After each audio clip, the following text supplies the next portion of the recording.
जो महिला साथी है, तो उनका क्या होगा? क्या अभी जो 3 लोग एक्यूज्ड हैं इसलिए एफआईआर की, उनको छोड़ दिया जाएगा और गिरफ्तारी वगैरह क्या स्थिति है? अभी जो घटना जो एफआईआर पंजीकृत है उसी को हम उसी के संबंध में हमारी विवेचनात्मक कार्रवाई प्रचलित है। बिकॉज अभी ये तथ्य संज्ञान में आया है और ये जो अनावरण हुआ है वो जो मेन पॉइंट था उसको लेकर के था। चूंकि विवेचनात्मक कार्रवाई के अन्य पहलू भी होते हैं, उन पहलुओं को हमारे द्वारा विवेचना में समायोजित किया जाएगा और इफ इसी प्रकरण में अगर इसकी वृद्धि होगी हम वृद्धि करेंगे या दूसरा अभियोग पंजीकृत किया जाएगा तो उस माध्यम से भी हम जो षड्यंत्र करता है उनके विरुद्ध कार्रवाई अमल में लाए जाएंगे। तो क्या कमल रावत लोग अरेस्ट हो गए हैं मैडम जो उनके साथ थे उसमें? नहीं, अभी किसी की अरेस्टिंग नहीं हुई है। उनसे भी इस संबंध में पूछताछ की जाएगी। बिकॉज पीड़िता द्वारा माननीय न्यायालय के समक्ष इस पूरे घटना की जो सत्यता है उसके बारे में उजागर किया है। माननीय न्यायालय के समक्ष पीड़िता ने यह स्वीकारा है कि जो भी पूरा ये घटनाक्रम वर्णित हुआ था वह उस प्रकार से नहीं था, पूरा यह षड्यंत्र था। पीड़िता के साथ किसी भी प्रकार का जो नामजद अभियुक्त उनके द्वारा कोई दुष्कर्म नहीं किया गया।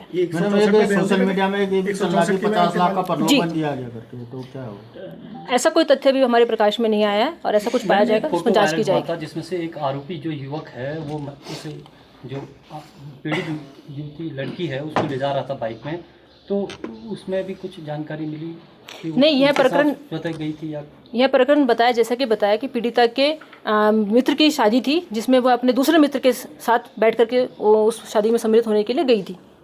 मैडम आपने भी बताया कि कोर्ट के सामने पीड़िता ने कहा कि जिन लोगों पर मामला दर्ज हुआ है ये जो है इसमें शामिल नहीं थे। क्या कोर्ट में पीड़िता ने ये कहा है कि कमल रावत ने ही ये सब करा धरा है? हाँ, पीड़िता ने न्यायालय के समक्ष ये स्वीकार किया है कि जिनको नामजद किया गया है उनकी किसी प्रकार से पूरे प्रकरण में कोई संलिप्तता नहीं है। और जो संलिप्तता जो पूरा प्रकरण है वह कमल रावत, उनके महिला मित्र व अन्य सदस्यों द्वारा रचित। जिस घर में ये जो षड्यंत्र रचा गया वो किसका है? वह नवीन कुमार सिंह का है। तो इनके यानी ये भी इनके साथ मिले हुए थे? नहीं, बताया जैसे कि बताया कि ये पूर्व की रंजिश के चलते उन्होंने पहले से ही प्लानिंग के तहत पूरा ये षड्यंत्र रचा था। उन्होंने एक घटनास्थल चिन्हित किया जहाँ पर पूरा अपनी जो षड्यंत्र की जो पूरी कहानी थी उसको वहाँ पे उसको होना वहाँ पे दर्शाया गया। नवीन के घर के चाबी, ताला, मकान इनके पास कैसे आया? ये कैसे वो दूसरे के मकान में जाके चले गए और ताला चाबी भी इनको मिल गया उस कमरे में? जो नवीन का जो मूल घर है वह दूसरा है। यह घर उसकी डेयरी है। डेयरी के समक्ष उसके सामने 2 कमरे हैं। उसमें एक कमरे में उनका सामान रहता है जिसको ताला लगाया, दूसरे कमरे में खाली पड़ा था जिसमें किसी प्रकार का कोई ताला इत्यादि नहीं था, इसीलिए उस कमरे का प्रयोग इनके द्वारा किया गया। वापस इन्होंने जो ताला खरीदा, क्या वो खरीदा या पुराना ताला है? इस संबंध में जाँच चल रही है।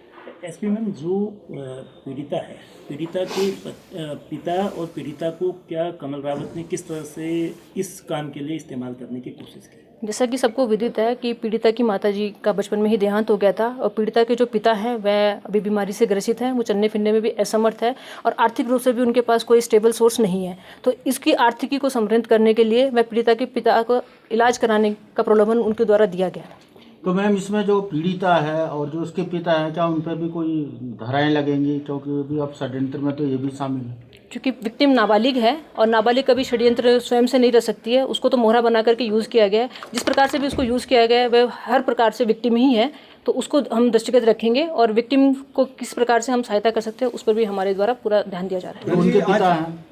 आज एक कांग्रेस कार्यकर्ता जब आपसे मिले थे तो उनमें एक पत्र आपको उन्होंने दिखाया कि 50 लाख देने की पेशकश की गई है इस समझौते कराने को लेकर, उसमें कितनी सत्यता है?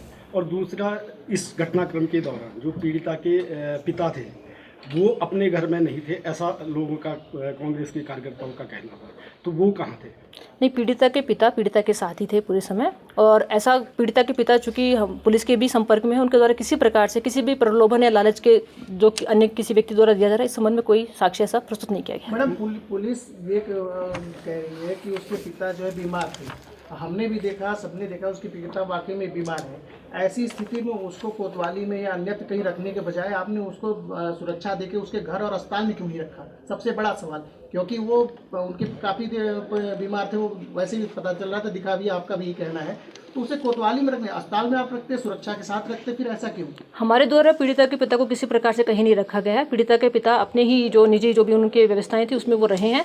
आज चूँकि पुनः पीड़िता के साथ आयोग द्वारा कुछ मजीद बयान इत्यादि की कार्रवाई की गई थी, तो उसी के संबंध में वो यहाँ उपस्थित आए थे। मैडम, जब पुलिस को शिकायत प्राप्त हुई 3 बजे करीब, तो वो शिकायत किसके द्वारा की गई थी? थोड़ा उसकी 112 के माध्यम से हमें सूचना प्राप्त हुई थी। तो किसके द्वारा की गई थी? इसमें अर्चिता राय कॉलर द्वारा ये सूचना दी गई थी कि शादी समारोह में गई एक व्यक्ति नाबालिग बालिका जो है वो मिसिंग है और उसको उसमें मदद तो चाहिए। क्या जो ये आरोपी जो बताया जा रहा है षड्यंत्रकर्ता, क्या वो उसकी मित्र है या उसने कैसे? हाँ, ये कमल रावत की महिला मित्र के रूप में जानी जाती है। इनको कुछ पैसे देने के बाद कमल रावत ने इनको भी प्रलोभन दिया था किसी प्रकार ऐसा कोई तथ्य अभी वर्तमान तक संज्ञान में नहीं आया।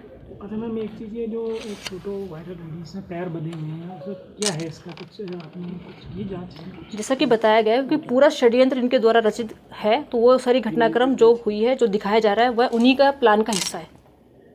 मैम कमल रावत पर संदेह की सुई मतलब शक्ति सुई कब से जानी थी? जैसे कमल रावत शुरुआत में लग रहे थे कि वो विक्टिम के हिमायती के रूप में, तो पुलिस को शक कैसे हुआ? जब पूरा घटनाक्रम हमारे संज्ञान में आया, हमने टेक्निकल और मैनुअल इनपुट जब गैदर किए, तो एक व्यक्ति विशेष की पीड़िता के साथ एक दिन में बहुत ही ज़्यादा अत्यधिक कॉल्स थी जो उसी दिन की घटना को इंगित कर रही थी। साथ ही जो पूरा पीड़िता द्वारा अपने बयान में भी बताया गया, जब पीड़िता ने एक्सेप्ट किया कि उसके साथ दुष्कर्म नहीं हुआ, उसकी पुष्टि मेडिकल में भी जो सीएमओ साहब अभी आपको बताने वाले हैं। जब पूरा घटनाक्रम नहीं होना पाएगा तो जब पीड़िता से मजीद किया गया, पीड़िता ने एक्सेप्ट किया कि मेरे जो रिश्ते में चाचा लगते हैं वो उनकी महिला साथी व अन्य लोगों द्वारा पूरा षड्यंत्र करके इस घटना को अंजाम दिया गया है। हो गया फिर मेडिकल में क्या